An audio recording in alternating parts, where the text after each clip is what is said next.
Hey, guess who's back? Yes, folks, it's Papa McWilliams, and I am a literal Papa now here to give you the pre-roll for ELL 162.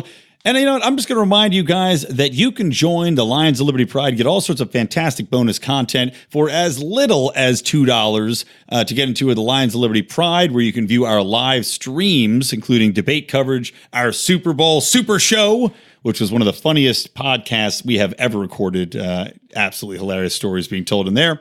And then $5, you get all the audio downloads, all the streaming shit that you love.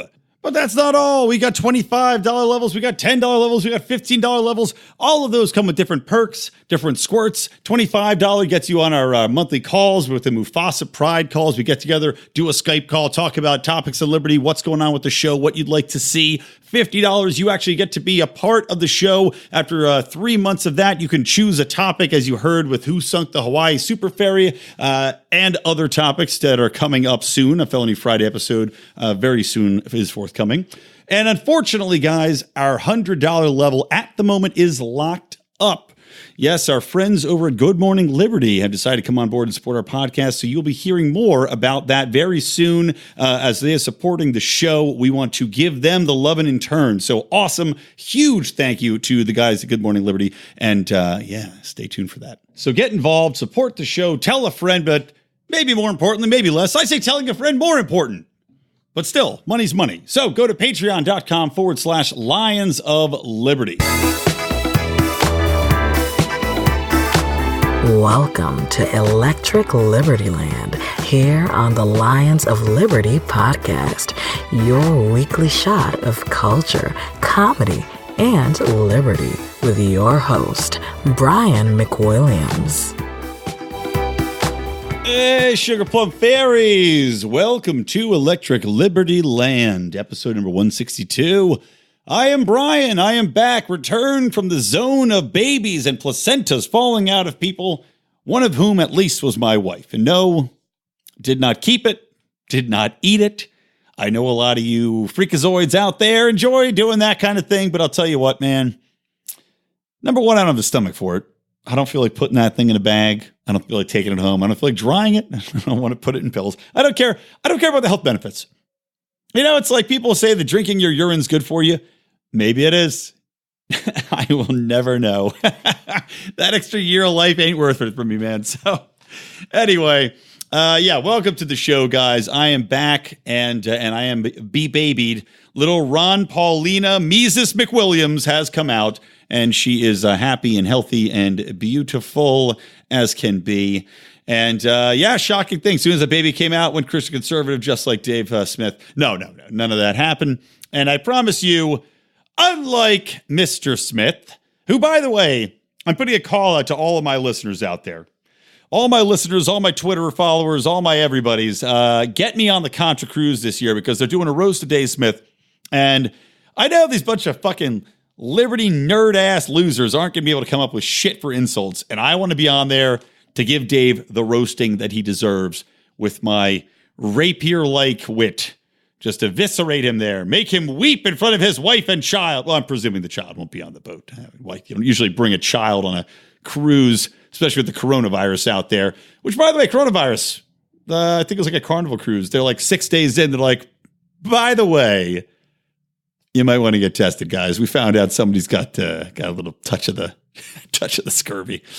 But big thanks to John Odermatt, my fellow Liberty Lion here, and Howie Snowden, who stepped in very admirably at putting together a great show on short notice for me when I had to rush into the hospital with the old wife. So a huge thanks to those guys for a wonderful show.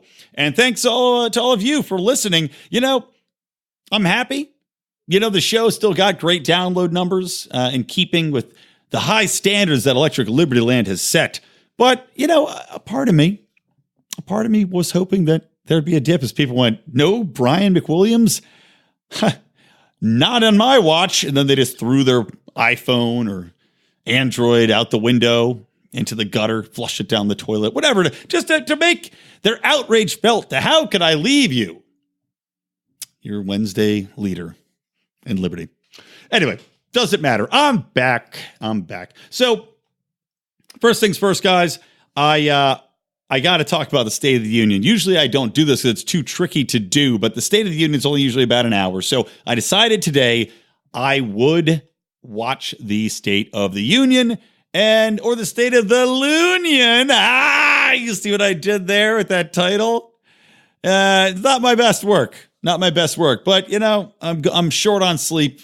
The brain's sitting in the pan. I'm not sure there's any liquid holding it up. It's just kind of, it's like your brain on drugs, but your brain on baby. So I am going to give a little response to that to kick the show off. And then I'm going to come back around because I want to talk about the Iowa caucuses, the caucuses, if you will. And also I want to talk about coronavirus, talk a little bit about Trump and Israel, etc. So without further ado, let's hop into it. Oh boy, first things first, hot frickin' nacho cheese. That was so long. So long. And even longer when your baby decides that she's not going to stop crying.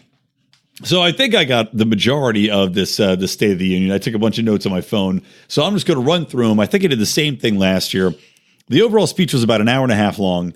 And of course, the most aggravating, obnoxious shit in any State of the Union address is the applause breaks. It's the applause breaks and watching these two parties sit there with their arms crossed, no matter what news is thrown out there. I remember last year it cracked me up because Trump lured and baited these women in because all the Democratic women were white to, for women's rights. And he baited them in by saying, oh, the women are here, and they all cheer, right? More women are elected to the Senate, and they all go, yeah, or elected representatives. And they'll go, yeah. And then he's talking about how women have record employment gains. And once again, this year, I guess women got 72% of the new jobs that had opened up or been added to the economy per his stats. And it's just funny to watch them sit there on their hands and be like, we can't clap for it because it's not our team. It doesn't matter if the news is good because it's not our team. It's just so fucking aggravating. And it just was, it's like looking at it, I hope the average American watches this and makes note of that. Because if there's anything that's going to disillusion people from voting for a two-party system and believing in a two-party system is watching these two jackass hack parties sit there and play partisan politics and refuse to acknowledge even a gain that would be better for the people that they represent, because that wouldn't look good, because that's going to cede power from them. God, it makes me sick. All right, so let's buzz through this. I was planning on doing a long episode. Like I said, though, my baby was going nuts earlier, and I didn't get it done. So now I had to wait till after the State of the Union. But funny, Trump started off with saying the USA was highly respected again. And that gave me a chuckle. I would not say that we are, quote unquote, highly respected. I would say feared. That's probably a more appropriate phrase. Feared and ridiculed and feared. Depends on which part of the room you're in and who, if you're talking to someone's face or their back. But to say that we're highly respected, I don't know. I think that probably the reputation of the United States has taken quite a hit in compared to decades past. And while people still flood to us as far as having economic opportunities, I don't think that they're looking at us as a cultural beacon or a beacon of what a society should be quite so much as they used to. One thing that also cracked me up, Trump goes, gone are the broken promises. Gone are the broken promises. I did not do a good Trump, which made me laugh just because the promises that Trump ran on were, number one, the border wall, which I guess he said he's got 500 miles done. I don't know. Whoop-de-doo. Doesn't fucking matter. People are still going to go in. They're going to go over. They're going to go under. But Trump also promised us that he was going to end the endless wars. And on that, he's come woefully short. We get promised some sort of troop withdrawal from Syria and Afghanistan. Well, he pulled out a little bit of Syria. We still have troops there walking through the oil fields. But as far as Afghanistan, we're still there. No movement has been made on that front whatsoever. The longest war in American history is still continuing. In regards to Iran, I mean, he just assassinated. I'm going to come back around to this later. But we just assassinated one of their heads of state. How is that going to end an endless war? It's not going to be ending the war that's ongoing in Iraq. And I consider that an active war. We're still fighting people there. We're still fighting ISIS in that country. We're still fighting the rebel groups. We're still occupying a nation that hates us and wants us out of there. Their parliament voted to kick our troops out, for Christ's sakes. And we told them to go fuck themselves. And they have no recourse because we control all of the money from their oil industry. Because the United States, when it took over the country and ousted Saddam Hussein on the back of false information that was pushed forward by our government and by the media, well, they decided they're going to take all of that money. They're going to filter it through United States banks so that Iraq can simply just go screw itself because they cannot access it if the United States does not give them explicit permission to do so. So isn't that fun for them? But Trump hasn't ended these forever wars. He definitely hasn't avoided regime change. Again, what do you think assassinating a head of state is? What do you think working actively to undermine Assad over in Syria is? I mean, these are also indications of regime change that are going on. Now, you could say he hasn't done that with Kim Jong-un, and there was no mention, by the way, of Kim Jong-un in the State of the Union whatsoever because no progress has been made on that. For the past year, zero has been done in regards to not only denuclearizing North Korea, but also just in bringing them into the global economy. You know, that's far more important to me than them having a nuke or not having a nuke. Their nuke doesn't matter for shit, especially once they're brought into the world economy. Their entire population will see a significant rise in their fortunes, in their income, in their GDP, in their basic way of living, because capitalism does that automatically, as we've seen throughout history. And of course, the complete opposite of the socialism, which is in place in so many of these countries, like North Korea, even though that's, of course, a dictatorial version of it. But of course, so Trump's not going to talk about that because there's no movement.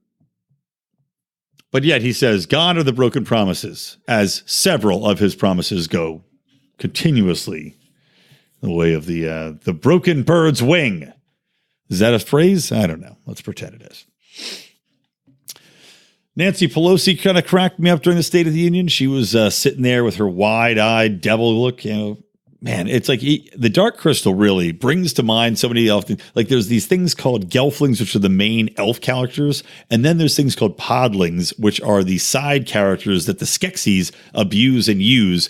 And it's the strangest thing because Nancy Pelosi looks like a perfect merger between the Skeksis, which are like these horrible bird-like crones that are stretched, their skin stretched to the max, and the pod people, the Podlings, which have these protruding eyeballs. You know, they're kind of like, they're deep set, but at the same time, they're kind of popping out.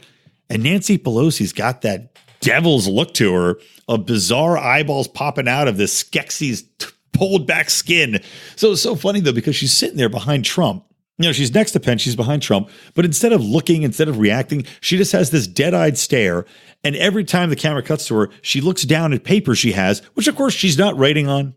She's not like, maybe it's a printed out version of his speech. Maybe she's trying to see how far along it is, but she just kept shuffling the papers. And it was so awkward. I'm trying to think, what the fuck is she looking at? It was like a nervous tick she just kept doing over and over again. So weird. All right, next thing, Trump talked about record low unemployment, which, fine, I'm glad it is what it is, but still, you have to think it could be vastly lower if not for the minimum wage laws that are still in place, especially in these cities like Seattle that are pushing them through, like in Los Angeles that are pushing them through. Not that Trump can explicitly control that, but licensing laws, they could definitely take a step forward in that, trying to deregulate some of these industries. Now, granted, a lot of those are still state by state, but letting people have jobs braiding hair, for example, that's one that constantly is licensed in all these different states. But just think about that. You get rid of the minimum wage laws, you're going to have far more people working all over the place regardless. And that goes especially for low class, undereducated people, teenagers, people coming straight out of the high school, or people that are high school dropouts. Not only that, you have the licensing laws. You get rid of those. You have people that are able to get in without having to expend all these funds that they've been saving up at a low paying job. Because a lot of these licenses are like $2-3 grand to get in there because they're just simply cronyist rackets. And then, of course, simple act of deregulating these economies or all these different industries so that people can grow their business and hire more people on without having to worry about going through the hoops that are put in the position by government, by cronyism, that allow bigger firms to succeed at the cost of entrepreneurs or at the cost of smaller firms that cannot pay the legal fees, cannot cross all the T's and dot the I's required by the regulations to keep themselves competitive in the marketplace. Trump went on to say that women filled 72% of all new jobs. I talked about that a little earlier. Great. I guess does that mean that employers finally figured out that the wage gap that these guys are talking about is a great way to save some bucks? I remember Tom Woods. He had mentioned that. I thought it's a hilarious point. Is that if the left, they say the corporations are evil, right? Even though they're all for big government, and they don't seem to realize that big government and big corporations are always tied hand in hand because of the regulatory aspects. But the left likes to say the corporations only care about the bottom line, that they're purely evil, and that they only care about their stockholders. Well, if that was true, then you would go out of your way to hire all women, because you'd be saving, according to the nonsense statistics that have been disproven time and time again by studies that actually base themselves in quantifiable measurements that aren't just, hey, we're going to take somebody random without putting in the variables of how many hours they worked, what career they chose, taking time off to have a child, taking time off to go vacations, etc. But were these corporations to think purely profit, they would in fact hire nothing but women, because you can get them, if we're to believe the latest tosspot stats from the Democrats, at something like 75 cents on the dollar, when the latest, and even this is the polling, I think was it Gallup? No, I'm blanking on who actually did the initial studies, but even they admitted that their initial study does not hold up anymore, that they could not find a significant difference between men and women in the workplace anymore. It's moot. It's like less than 1%. So interesting that women filled 72% of the new jobs that are out there. Now, again, hard with any sort of claim like this to figure out what it is, especially coming directly out after the State of the Union address. But I'd be curious to see, number one, what industry those jobs are in, if they are in fact the blue collar jobs that he's touting. Maybe they're in coding. Hashtag learn to code. Maybe they're in some sort of other service industry. I'd be curious to see. But maybe it's just that these women also are aware of the wage gap, and they're just too dumb to fight it. Either way, if the wage gap is to be believed as a thing, it does not paint a pretty picture for the leftist way of thinking. It doesn't add up. Trump said that 10 million people were lifted off welfare.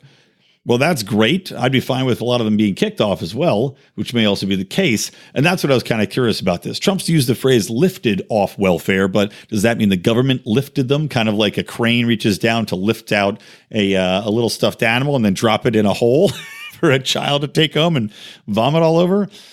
Because I know that he was trying to restrict some of the access to welfare programs and, like, for example, putting in place that people had to work in order to get welfare, drug testing for welfare, things along those lines. So a lot of these people may not exactly have been lifted, quote unquote, but may in fact have been kicked off.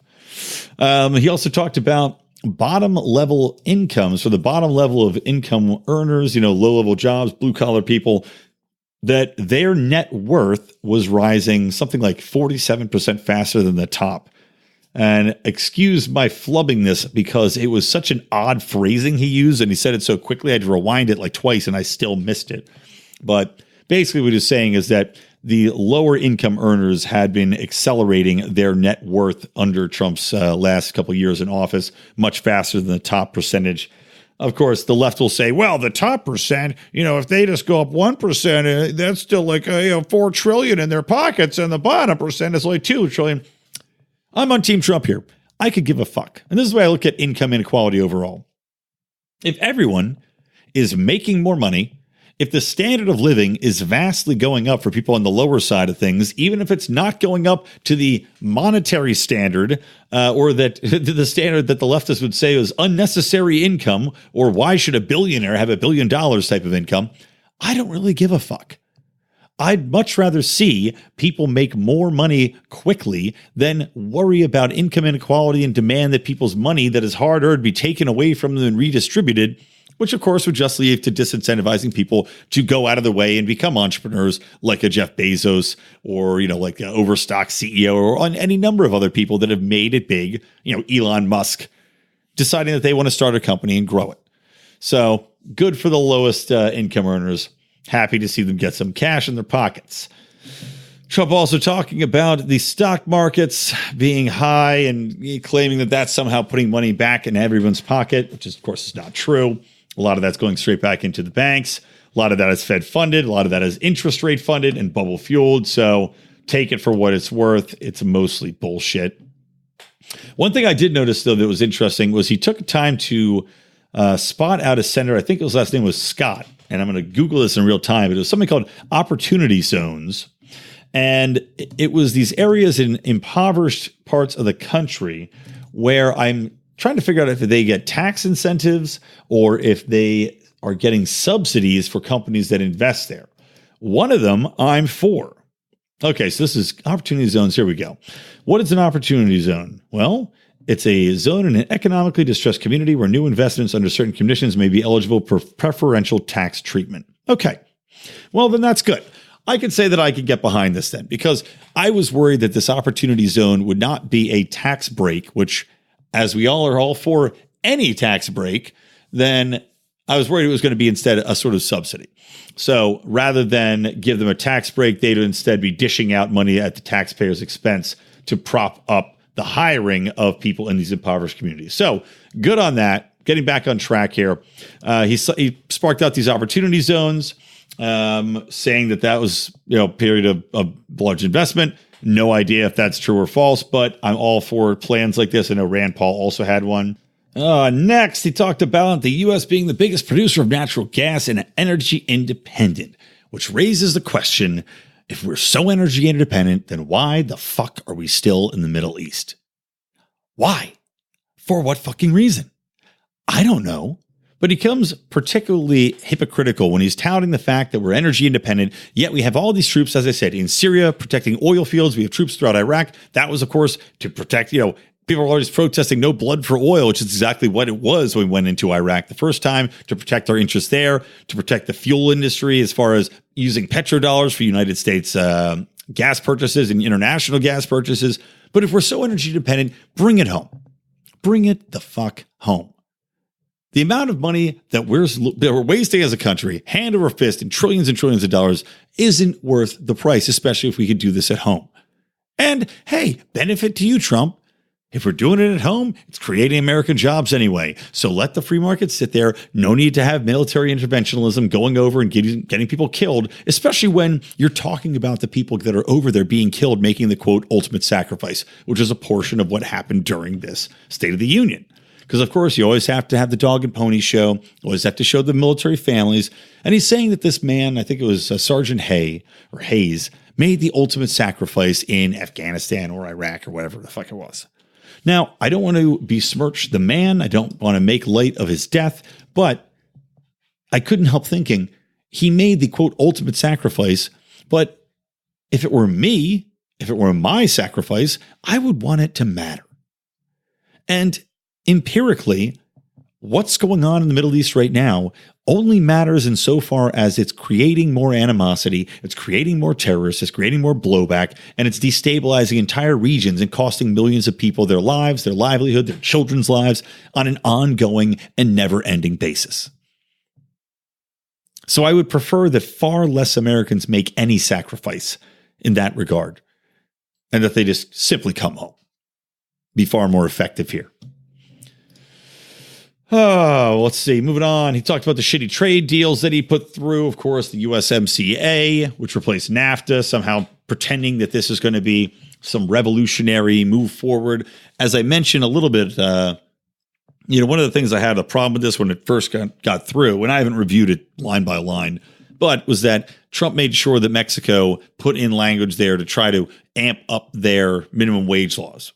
So that way, the products that were so plentiful and cheap coming across from Mexico and at a benefit to the United States, well, now those are going to be more expensive because we have to make sure that Mexico doesn't have a huge competitive advantage in making shitty T-shirts and whatever else that are shipping over here compared to the American industries.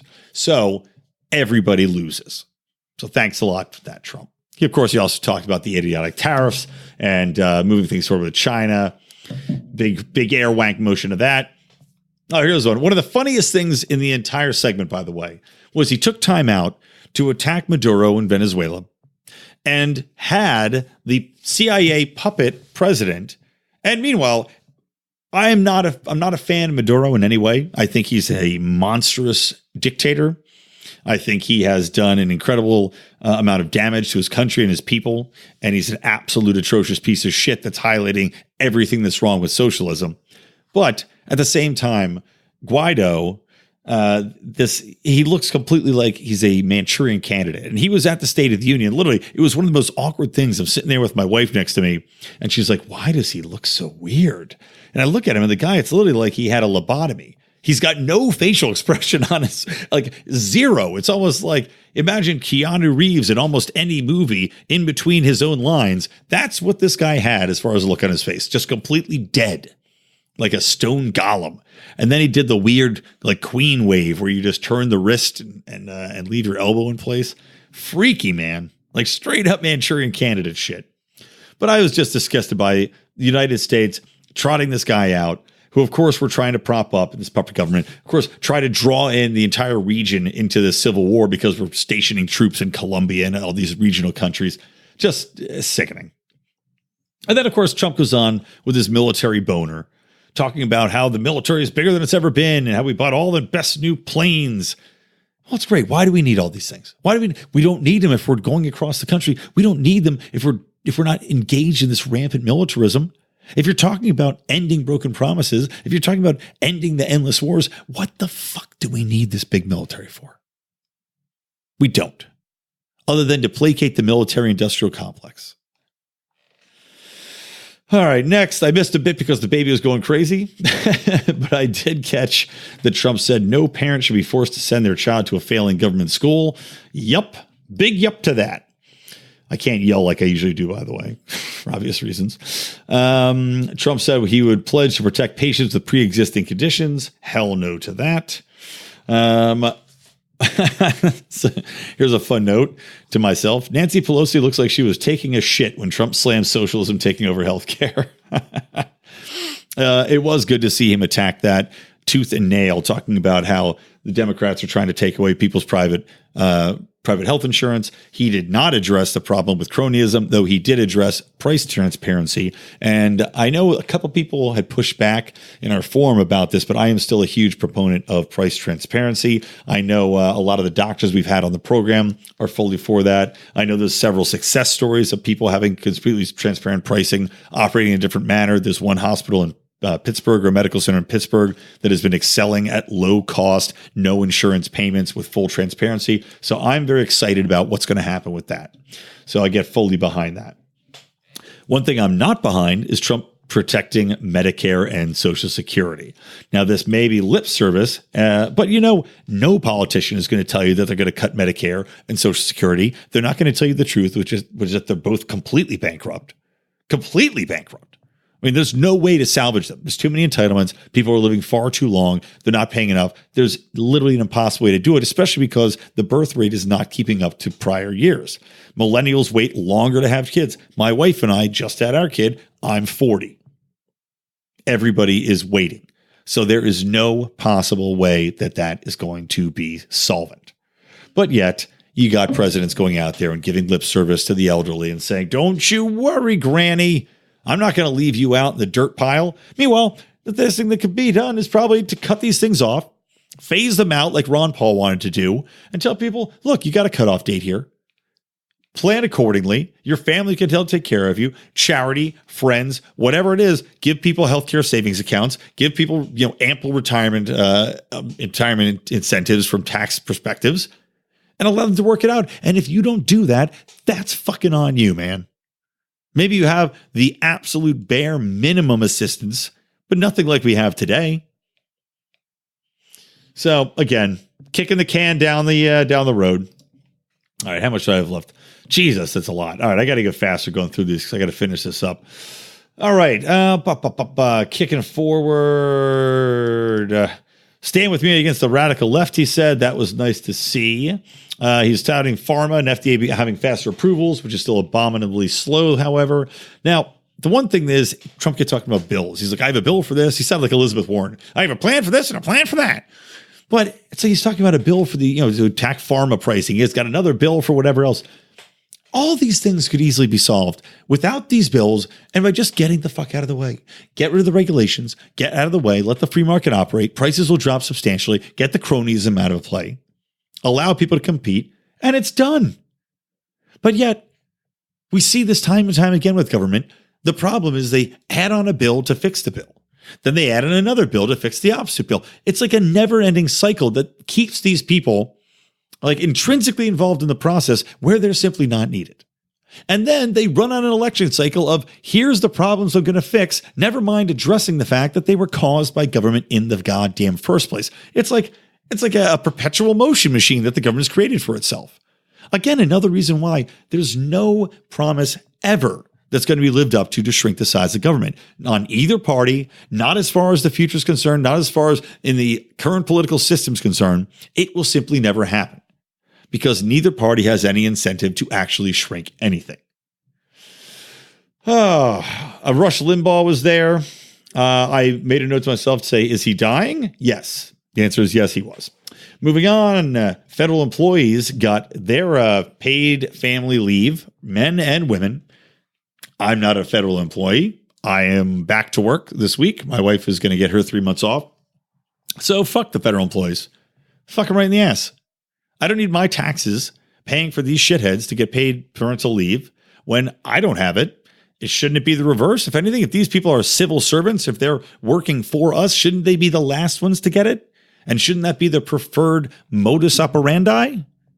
So that whole thing really pissed me off. But I guess there's another bill on the books to expand that and to make sure that we have assured parental leave for men as well. I don't know what the price tag on that would be like. I certainly believe that individual companies should have that policy as a benefit or as a cultural level of attractiveness to woo people to come in and work for them. But I guess the government's going to step in and do it. I'll have to wait and see. Nothing new on immigration was said, just the same old bullshit. Oh, I do have something to say about this. And I've heard this from the left and from the right. I know Bernie Sanders is going on about this, and I can't see it being an issue that anyone other than 400,000 people out in bumblefuck who gives a crap nowhere could care about. But for some reason, getting high-speed internet into rural areas is a priority. Why? For what? Bernie Sanders says it's a human right. So now we're talking about basic human rights. Not only do you have a basic human right to health care, which of course is forcing other people to provide it for you, but now we have to force other people to provide fiber cabling out in the middle of nowhere at high cost with very little return on investment because it's a human right to have high-speed internet. I can't think of a single reason why that would be the case. How fast do you need your porn? Do you need to stream your Hulu? No, you do not. These are not necessities. These are niceties. Having the internet is a nicety. People lived very, very long times without it. It is not a human right. And there's also already existing technologies like satellite. I've seen enough Hughes commercials to know that you can get those things installed. You can get your satellite internet. You can get a Wi-Fi hotspot. And also, we're going to spend, if the government gets its way, we're going to spend billions of dollars helping to build out a fucking fiber cable infrastructure. And then 5G is going to come along, 6G is coming along, and it's going to make it all obsolete anyway because it's simply going to operate through the airwaves via towers, via satellite connections, and everything else. So it's going to be another bridge to nowhere where money is spent throwing it down the well just to have technology come and replace it in about 10 seconds. Just like going after monopolies is idiotic because anytime a company has a monopoly, some other competitor comes into the market with a better technology or solution and makes it obsolete. This is like the government deciding, you know what, not enough people have cars, so let's get some fucking horse-drawn carriages out there to help them out. Absolutely retarded. Oh, I made a note. I was shocked because Trump had not talked about the Second Amendment about about an hour and 10 minutes in. I was thinking got my clock time and my minute time confused. But then he brought it in. Excuse the pun, but he saved the big guns for last. And he pledged, it was very short, but he pledged that there are people attacking our basic rights. And he said, I will protect your Second Amendment rights. Now, of course, we know that Trump is a fan of red flag laws, pardon the flub. So he won't protect our Second Amendment rights. Because if somebody can simply report you and red flag you for virtually anything with very little connection to you as far as knowing what you're doing, your mental state, your mental health, your background, your intentions, or anything else, well, that's not really protecting jack shit, is it? And then Trump went on to say that we would be, because, of course, we are a nation that is a, God, what did he call it? A frontier nation, something along those lines. But because we like to go exploring, and he segued that from the Second Amendment argument. And it was funny because I thought he was going to talk about how we had rifles on the frontier and we used them to, to protect our land and get ahead, but he didn't. But then he talks about how we'll be the first to put a flag on Mars. Which raises a question. Mr. Trump, can I have my death ray there, or will there be restrictions? I need some Second Amendment assurances on what's going on with my Mars ranch, man. Because, there ain't no goddamn government on Mars. And if there's one thing I'm sure of, I'm definitely going to want a gun to protect me of anybody that sets up a government on Mars. Especially if I'm there finding Quaid. Quaid, get to the reactor. Oh, boy. Oh, and this was a lovely one. He started talking about Iran and talking about how he was so happy that we assassinated General Soleimani. And to that, we had a unanimous standing ovation. Yes, Republicans and Democrats, all the Democrats who had been sitting on their hands through all of the good economic news, all of the good news about, the quote-unquote good news about the tariffs and the trade agreements, all of the good news about ISIS being blasted and everything else that Trump was talking about, all the good news about the women getting into the workforce. They sat on their hands for all of that. But I'll tell you what they stood up for. They all stood up for assassinating another country's leader, or one of the two leaders. Just really, if there was anything more shocking to me, I can't say. I wasn't shocked. If there's anything more telling than watching these two parties that pretend to be at odds with each other stand up for an unconstitutional murdering of a foreign dignitary outside his country, in a country which we occupy, which we do not have authority to go and assassinate people in, bringing us to the brink of war, and then another unconstitutional war. Well, it really showed you where everybody's priorities lie. And those priorities are, without a doubt, aligned very closely with the military-industrial complex, with American empire building, with never-ending wars, with constantly keeping that 2-minute hate going for all of America to get behind, and keeping their goddamn jobs secured, knowing that we'll be looking outward rather than inward. It was just, man, you can't make a souffle any better than that. All right, we're almost done here, guys. Trump gave some lip service to bringing the troops home. I say, prove it. Hashtag prove it. He also brought a troop home from deployment as a surprise, which, of course, was definitely not a surprise. This chick standing in the front row with her kids. He talks about this guy, how great he is, how he's out there fighting the good fight. And then he goes, and surprise, we brought him home. He's no longer deployed for you. And this guy comes down. They have a big hug. I felt like I was watching like a car commercial. It was so fucking cheesy. And then the crowd starts to chant, USA, USA, USA, like it's a sporting match. It was an embarrassing spectacle. Yet Trump thinks that we are highly respected as a nation. Shit like that, man. Shit like that. Oh, then he also oh God, this was another cringeworthy moment. Then Trump, he's wrapping it up. His like ending soliloquy was so fucking long. Like it was like 10 minutes of him just spouting nonsense, like Joe Biden level nonsense. He starts talking about Davy Crockett. He's like, the country that had Davy Crockett and Annie Oakley. It's like, do you think you personally know these people? Why are you mentioning these people? These are people out of legend. These are stories nobody even knows who you're talking about that's under the age of 40. Davy Crockett and Annie Oakley. Jesus Christ, Trump. I did like that he called the USA republic, not a democracy like these crybaby liberal fuckheads want it. After they lose an election, they say we need to go straight Democratic. No, not the way it works. Never designed that way, for very good reason, to allow people to get an equal representation rather than have the coastal elites just simply steamroll everybody. That was about it. He did not slam impeachment nor even address it that I could see. That was shocking because he went after the Democrats pretty aggressively. He went after them saying that these socialists are trying to take the country down and you had to stand with him. And I never heard a president really attack another party so explicitly during a State of the Union. So it was surprising he didn't go into the impeachment thing. And frankly, I would have been very happy if he called it out for the coup it is. Otherwise, he mentioned God 10 times and how America was a country under God and God gave us rights, which of course God didn't give me fucking jack shit. Rights are rights, man. But I don't know, that was kind of weird. I guess he's just playing up the evangelicals. Anyway, if I had to give it a rating, I give it a C+. Pretty awful. A lot of bullshit, a lot of stats you can't really back up, a lot of things that I do not agree with, and very few things that I did. But that's pretty much been Trump's presidency in a nutshell so far. Starts off saying things that I like and then pretty much quickly goes down the hill, rolling like Jack and Dale down the hill and just ending in a pile of shit. All right, let's take a quick word from our sponsor and I'll be right back.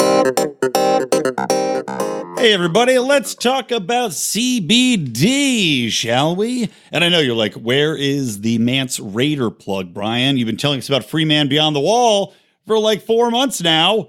Well, there you go. Go listen to Free Man Beyond the Wall. But more importantly, we have a brand new sponsor, guys. Yes, we have North Spokane Hemp Company that, of course, is they produce fine hemp products. You can go and check out their website, northspokanecbd.com, but they also have CBD. So they've got everything from the tinctures to the gummies to flowers. They've got everything you could need to take on any sort of ailment you might have, because if you don't know about CBD, it is a very therapeutic derivative that comes out of hemp plants and is the cannabinoid family. And can be used for anxiety. It can be used for insomnia. It can be used for aches and pains in the body to help you rest, help you sleep. It can even, I snorted. That's how excited I am about this. It can even be used with your pets.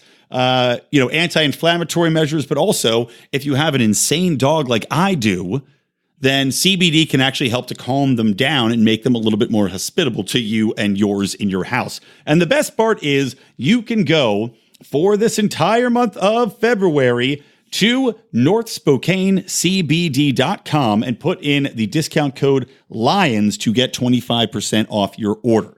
So please go support the show, support this wonderful company owned and run by libertarians, North Spokane Hemp Company. Go to northspokanecbd.com. Don't forget to put in that code LIONS.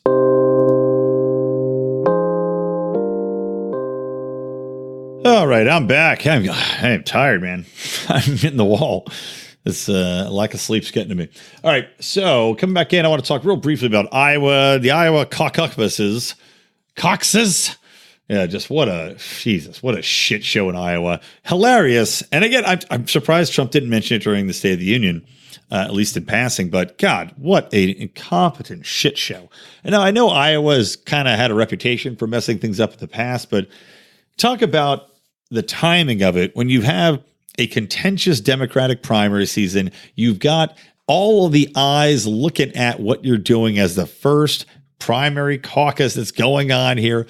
And just to have a shit show like the one that has been unfolding in front of our eyes. I mean, frankly, the Schadenfreude is delicious. I've been loving every second of it, especially considering that there's an underlying story here which involves the Clintons, it involves Pete Buttigieg, it involves Bernie Sanders fans. So first things first, here was the results that I saw before, the latest results. So this is not with everybody reporting because the incompetence of these. Oh my God, now it reset. Oh, that's too funny because they're doing a full recount. Well, at last I went in to see the caucus results. It had said 62% were reporting. Now I refreshed it and it says 0% reporting. But when I last saw it, Bernie Sanders and Pete Buttigieg, Mayor Pete Buttstuff, were basically tied at 25% with 10 delegates each. Elizabeth Warren had come in third, and then the rest of the crew were just kind of following behind there.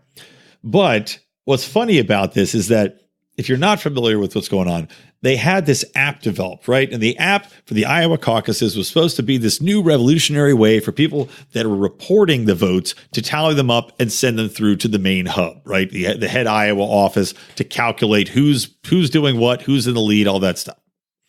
So half the people, I guess, didn't actually download the app. They were supposed to be reporting it. So they're just trying to use the phone lines.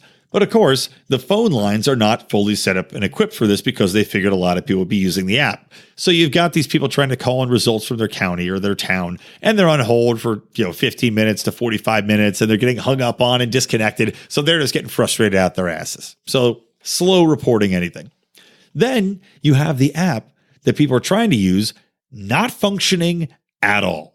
It's having issues reporting. It's dropping connections. It's just like, it's kind of like Obamacare's website in a nutshell. And naturally, it was put together by Democrats. And not just any Democrats, but Democrats that were working with Hillary Clinton's campaign team. So it was developed under Acronym, which is a Democratic, campaign platform. But they had paid this company called Shadow, I'm not making this up, Shadow Inc., to Clinton associates and fucking Shadow Inc., man. But Shadow Inc.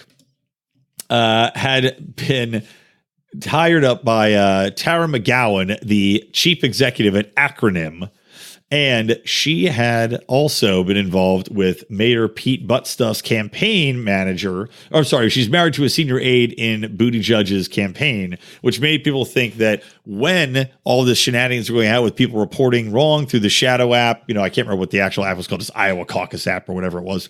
But Mayor Pete had announced very early on, when 0% of these places had been reported, that he had, that he was victorious. He's now walked that back and said, I meant I was victorious about something else.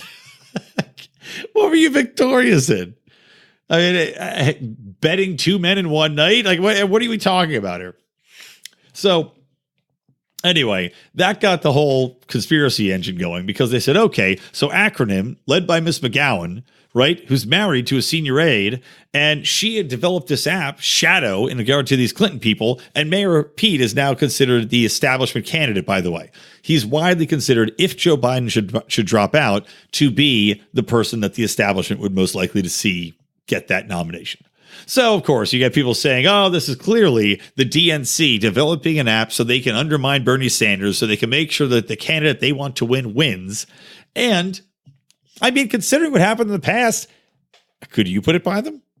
I certainly consider it in the realm of possibility. I mean, these people had fed questions, Donna Brazile fed questions to CNN or fed CNN questions to Hillary Clinton before the campaign. They rewrote the rules for the Democratic National Convention to screw Bernie Sanders. They messed with the delegates. I mean, what's not to be believed in regards to conspiracies in the DNC? So this has all just been delicious to watch because the absolute incompetence is on display. And of course, people were not slow to jump on it, saying, you people expect to run a government and you can't even run a simple caucus. You can't even count people's hand votes and give us a decent response.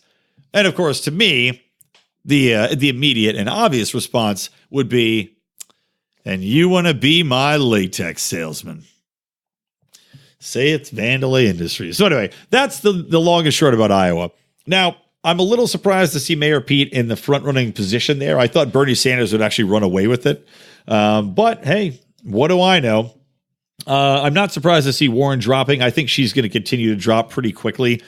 Not only because her plans are absolutely idiotic and economically unfeasible, even to somebody like Bernie Sanders. I mean, Christ, when Bernie Sanders is calling your plans out as unfeasible from an economic standpoint, you got a problem. I mean, Bernie Sanders goes through all of his pockets trying to find a nickel in those crumpled suits to buy an egg salad sandwich, and he thinks that you are poor. So, yeah, not coming through. But we'll say Amy Klobuchar, I think before they ripped these results down, also had gotten something. I think she got like 12% of the vote, which who's voting for somebody that looks like she's a school marm out of some sort of 1950s, 1960s I don't know, leave it to Beaver. Like, she just has a weird look about her. And it also looks like she has palsy every time she's up there. She's just shaking and shimmering. She never has any good points to make. All she has are these terrible zingers, like these roll your eyes, groaning zingers about Trump. Why is anybody supporting her? She's awful. And she's supposed to be a terrible person too, on top of all of it. So there you go. That's Iowa. I had to talk about it at least a little bit. I also want to talk quickly about the coronavirus. Because two things. Number one, you're seeing some people say, oh, well, this is a great example of how governments can get in play and stop the outbreak from spreading in regards to China and what they're doing as far as shutting an entire city down and trapping people there, which I think is atrocious. But on the other hand, they haven't stopped shit. That much is obvious. It's still spreading throughout China. And there's different reports because the Chinese government says one thing. You've got people on the ground that are journalists reporting a completely different story, like that they're taking people straight from a hospital to incinerators to keep the numbers down, to try not to scare people because economy-wise, they're taking a hit. The stock market in the U.S. had responded a little bit, but bounced back. But, China on the back of this tariff thing, they can't afford to take another shot because their economy is already a little bit rocky. So, and again, to back this up, I think 2 of their major 4 banks have defaulted and had to be bailed out by the government. So they're in some trouble. So they're going to try to hide these stats. Now, I'm not going to go down conspiracy lane here because we have a show that does just that. If you go to our Pride and join the Patreon. But there is some talk that this is, a virus that was created in Wuhan as a chemical weapon or a viral weapon. Of course, the people in China are saying that the United States planted it there and made it look like a weapon because it predominantly affects Chinese men. There's all sorts of things going there. But regardless, I will tell you this. I am not afraid of the coronavirus. I'm not afraid of virtually any of these idiotic things that the World Health Organization tries to drum up and that the media goes crazy about. I think that the reaction to this has been absolutely insane. I think that Delta and these other airlines suspending flights for 3 months is fucking crazy. Because look, the flu kills like 60,000 people a year. The basic flu here in America kills 60,000 people. We're still nowhere near that. And the people we're talking about in China, predominantly the people that are getting, going to be killed from this are elderly. They're people that are already sick. They're people that already have immune problems. They're probably children. They're probably in rural areas where they already have a lot of issues. They probably don't have healthcare that's easily available to them. So suffice to say, here in America, which you might hate the cost of medical care, but here in America, if you get this virus, I can all but promise you're not going to die. You're going to be just fine, kid. Unless you're like a 98-year-old man or somebody that happens to have a cancer or some other immune deficiency problem, then you might be in trouble. But if you already have that, you're pretty much already in some trouble. Not that I don't have sympathy for you. Now, one thing I wanted to talk about in this story too, which this pissed me off so badly. Gizmodo, which of course is under the banner of all those jerk-off publications, Kotaku and Deadspin, the ones that are basically all losing their jobs because first they tried to unionize and the company was like, no to that. And then their business model fell apart. So they're all losing their jobs. But this asshole, Matt Novak, one of the head asshole writers over there, he wrote this article headlined, Jack Ma donates $14 million for coronavirus vaccine, like average U.S. family donating $33. I guess this falls under Gizmodo's purview because he's a technology billionaire. Okay. But he goes out of his way to say that this is sickening because he's only donating $14.5 million when he's worth $41.5 billion. Now, again, these assholes never take into account the fact that he's estimated at $41.8 billion, but that's not actually going to be his liquid worth. That's going to be his company's worth, which is going to be predominantly what that tally is for. But either way, he's comparing this guy to Jeff Bezos and trying to make it out like Bezos is also some piece of shit. He's saying that they both treat their employees, again, it goes beyond just the monetary donation. And he goes, they both treat their employees like shit. They both own major media outlets. And now they give out relatively small charitable donations while they sit on billions of dollars. Because people like this shitbag Matt Novak can't get it through their heads that money's not everyone's. And it's not just simply there to be taken whenever there's a problem in the world. If that was the situation, then no one would have any money, period. And maybe that's what these people want. But to say that $14.5 million is somehow an insignificant amount of money to donate to a charitable cause when, he could have donated fucking nothing is just absolutely short-sighted idiocy. And does he think that shaming these people and calling them shitheads and calling them motherfuckers is going to somehow help them to give more? Or is it going to make them say, well, then, if you're not going to like what I give you, then why don't you go fuck yourself? I'm not going to give you anything ever. I'd certainly be my takeaway from it. But it makes me sick how many times I see something like this coming from these liberal/leftists where nothing's ever enough. Their honest broken worldview. And I talked about the broken worldview of AOC last week with her comments about nobody makes $1 billion, you only take $1 billion. This Matt Novak asshole is clearly in that camp, who they have a fundamentally broken worldview about value, about what people do and the value they bring to the table and why they deserve every penny of that money. Because from their point of view, they don't deserve a single penny of that money. It should all be taken away and it should all be put to the uses that they see fit.